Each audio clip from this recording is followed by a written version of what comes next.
7h-9h, les matins de France Culture. Guillaume Erner. La question du jour, c'est l'histoire d'un jeune et très riche patron. Il s'appelle Sam Bankman-Fried. En quelques heures, il a tout perdu, mais surtout, il a entraîné dans sa chute tout un secteur, celui des monnaies virtuelles. Vous savez, on les appelle les crypto-monnaies. Sa fortune, estimée il y a encore quelques jours à près de 20 milliards d'euros, affiche aujourd'hui zéro au compteur. Sam Bankman-Fried est le patron d'une plateforme de crypto-monnaies où on pouvait acheter donc ces crypto-devises. FTX, cette plateforme, elle vient de faire faillite. Pourquoi? Avec quelles conséquences? Bonjour Grégory Raymond. Bonjour. Vous êtes cofondateur, rédacteur en chef de The Big Whale, un média spécialisé notamment dans les crypto-devises. Alors il faut nous expliquer à quoi ça sert une plateforme de crypto-devises. Alors une plateforme de crypto-devises, on peut simplifier ça comme une bourse en fait, de crypto-monnaies. C'est un endroit où se rencontrent l'offre et la demande, tout simplement. Et il y a des gens qui vendent des crypto-monnaies, il y a des gens qui en achètent. Et alors FTX était une plateforme importante puisque beaucoup de spéculateurs, petits et grands, achetaient des devises, des bitcoins et autres monnaies sur cette plateforme. Oui, bien sûr. Alors c'était la troisième plus importante du monde. Elle est relativement récente. On l'a vu émerger à partir de 2019 et elle avait à peu près 10% de part de marché. Et sur cette plateforme, donc, on achetait des crypto-devises, on en achetait beaucoup, à telle enseigne d'ailleurs qu'elle était valorisée 32 milliards de dollars. Et puis, on s'est rendu compte que les choses ne se passaient pas exactement comme elles auraient dû se passer. De quoi s'est-on aperçu, Grégory Raymond? Alors en fait, il y a quelques jours, enfin on va dire début novembre, il y a commencé à y avoir des doutes sur la solvabilité de cette plateforme. Alors ça s'est matérialisé par des petits tweets, des billets de blog. On ne savait pas très bien ce qui était en train de se passer, mais ça sentait pas très bon.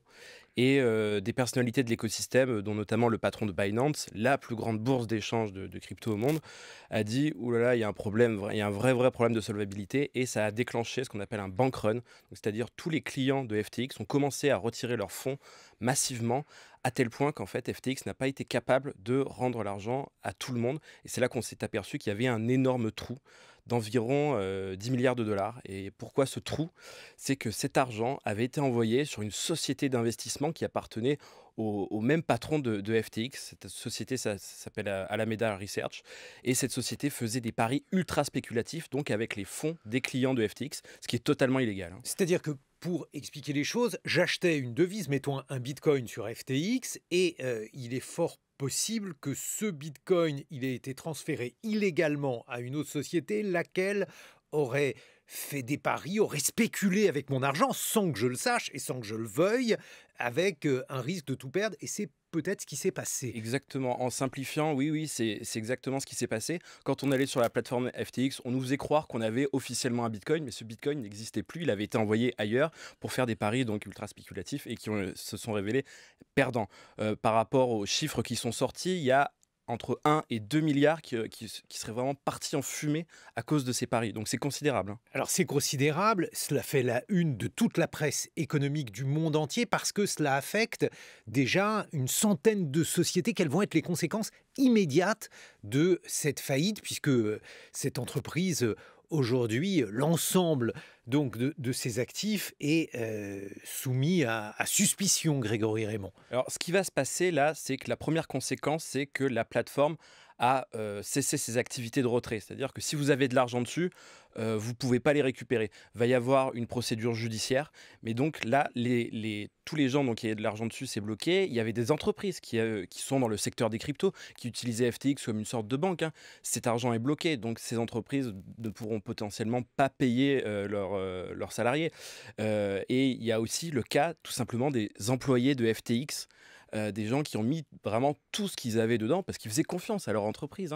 Et ces gens-là ont probablement tout perdu. Et oui, puisque je le rappelle, l'entreprise était valorisée 32 milliards, ce qui veut dire que beaucoup de gens considéraient que leur richesse était les actions de FTX. Grégory Raymond, on a parlé pour expliquer cette histoire à la fois de Madoff des crypto-monnaies, mais aussi d'Enron. Il faut nous dire pourquoi dans ces deux cas. Exactement. Alors, on peut faire la comparaison avec Madoff parce que c'est une fraude généralisée. Sam Bankman-Fried a menti à ses clients, à ses investisseurs. Il a fait n'importe quoi, il a fait perdre énormément d'argent.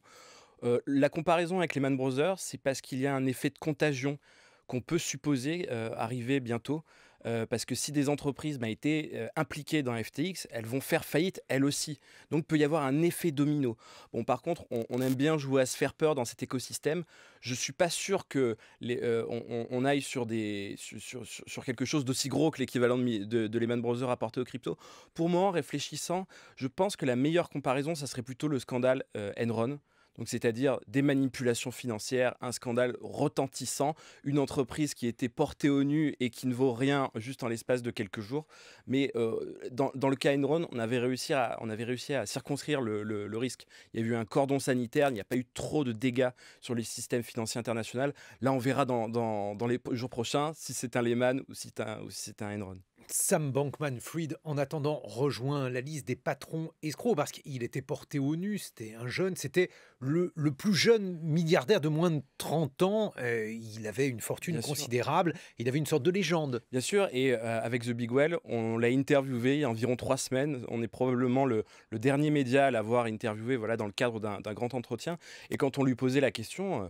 vraiment, on sentait qu'il planait un peu à 2000. Il disait on va faire des très grosses acquisitions. Le plus important pour FTX, c'est d'engranger le maximum de nouveaux clients. Quand il nous a dit ça, en fait, ça pouvait pas nous faire tilt sur le moment. Mais après coup, on se dit il y avait un trou énorme. Il fallait absolument qu'il y ait des nouvelles liquidités qui arrivent. Et voilà, le château de cartes s'est effondré. Et le vrai problème, en conclusion, Grégory Raymond, c'est quand même de se dire que les crypto-devises étaient là a priori pour dire les États ne sont pas sûrs, ils peuvent faire faillite, mais on voit que les cryptos aussi peuvent ne pas être sûrs. Alors, je préciserai que là, c'est un acteur centralisé qui a fait faillite. C'est comme une banque qui faisait faillite. Quand une banque fait faillite, on ne remet pas en cause le dollar. Là, quand FTX fait faillite, on ne remet pas en cause les cryptos, le Bitcoin. Parce que le protocole Bitcoin continue de fonctionner. Il y a toujours 21 millions d'unités maximum disponibles dans le protocole Bitcoin. Et moi, ce que je pense, c'est que pour les gens qui s'intéressent à cet écosystème, ça doit les pousser à ne plus utiliser des acteurs centralisés.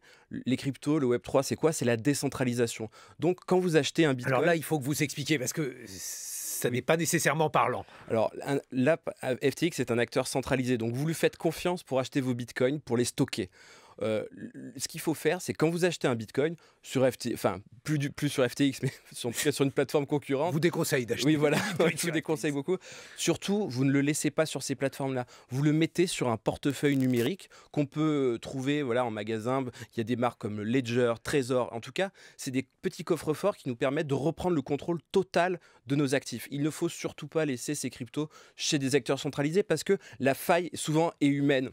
Merci beaucoup Grégory Raymond. On vous retrouve donc sur ce média spécialisé dans ce domaine, The Big Whale. Il est 7h23 sur France Culture.